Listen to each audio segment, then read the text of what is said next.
वृत्तियों का लेकर के अद्वैत को स्वीकार किया गया है, जबकि जो चित्त रूपी यंत्र है उसका स्वरूप वृत्तियों का स्थायी निरोध नहीं है।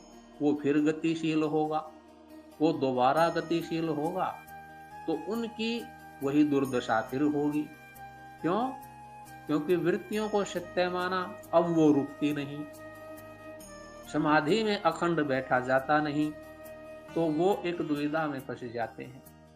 मेरे एक उच्च कोटि के सन्यासी मित्र के साथ ऐसी ही स्थिति हुई थी, और अस्तित्व तो बड़ा सुंदर और पूर्ण है।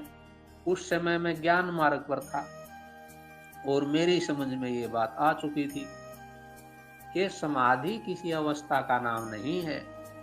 समाधि और अस्तित्व की सहज अवस्था है। दृष्टा और दृश्य दो नहीं है। दृश्य जब है ही नहीं, तो दृष्टा कहाँ बचा? एक के बगैर दूसरा बचता नहीं। इस बात को अच्छी तरह समझ में आने पर कि दृश्य तो दिखता है नहीं वास्तव में। जब वो है ही नहीं तो वो पहले से ही लय है। अच्छी तरह समझिए, जब वो लय है तो दृष्टा कहाँ बचा?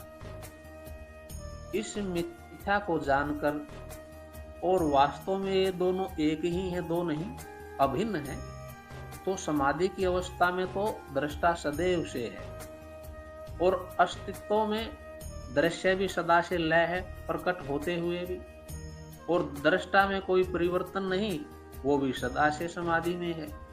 इसलिए समाधि किसी प्रयास का और अवस्था का नाम नहीं, वो तो इस अस्तित्व के ब्रह्म की सहज अवस्था है, जिसमें वो सदा से स्थित है। इसी को अद्वैत कहा, इसी को ब्रह्मावस्था कहा। उस समय में ज्ञान मार्ग पर था, और ये ज्ञान मुझे बहुत अच्छा लगता था।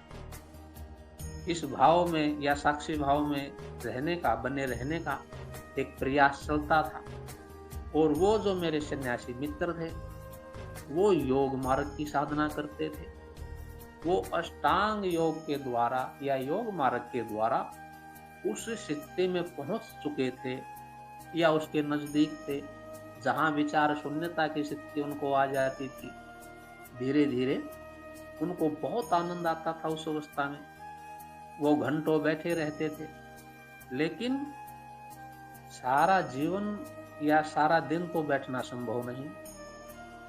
शरीर कुछ समय के बाद खाने को भी मांगेगा, उसको दूसरे कार्य भी करने हैं, तो वो वृत्ति उनको उठाती थी। समाज में भिक्षाटन के लिए भी जाना पड़ता था। अब उस परम आनंद की स्थिति से जब वो नीचे उतर के समाज में व्यवहार करते थे, तो वो संतुलन नहीं बना पाते थे।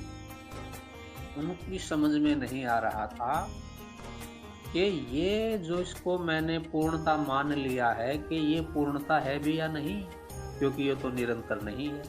वे भी एक बौद्धिक व्यक्तित्व थे, और दूसरी बात ये भी थी कि मैं इसको फिर अखंड कैसे बनाऊं।